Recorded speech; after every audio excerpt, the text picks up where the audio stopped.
নমস্কার, আপনারা দেখছেন রিপাবলিক বাংলা। আজকে হাওয়া কমেন্ট সেগমেন্ট নিয়ে আমি বিট্টু রায়চৌধুরী এবং আমার ভিডিও জার্নালিস্ট রবি শর্মা আপনাদের সামনে যে তথ্যগুলো তুলে ধরবো তার সাম্প্রতিককালে অত্যন্ত গুরুত্বপূর্ণ বিষয়।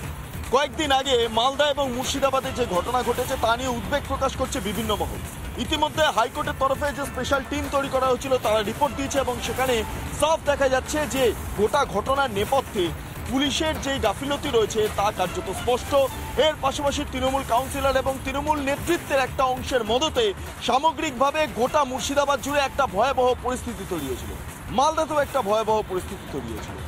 কেন কেন এরকম অবস্থা তা নিয়ে প্রশ্ন বিস্তর, কোর্টের তরফে প্রশ্ন তোলা হচ্ছে। যখন এই নিয়ে গোটা রাজ্য রাজনীতি কার্যত তপ্ত, তখন আমরা জানতে পারছি বিজেপি পরিষদীয় দলের তরফে একটি মুলতবি প্রস্তাব আসন্ন বিধানসভার যে বাদল অধিবেশন সেখানে আনা হবে।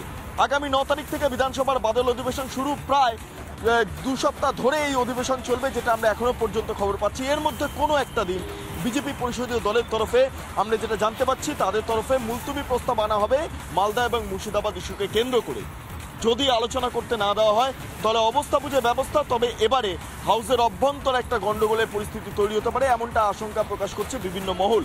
বিজেপির তরফেও কার্যত হুঁশিয়ারি দেওয়া হচ্ছে, কারণ প্রতিবার দেখা যায় যে কোনো মুলতবি প্রস্তাব বিজেপি পরিষদীয় দল বা রাজ্যের প্রধান বিরোধী দল যদি আনে তাহলে সেটা পাঠ করতে দেওয়া হয় কিন্তু আলোচনা করতে দেওয়া হয় না, আবার কোনো সময় পাঠও করতে দেওয়া হয় না, আলোচনা করতে দেওয়া হয় না।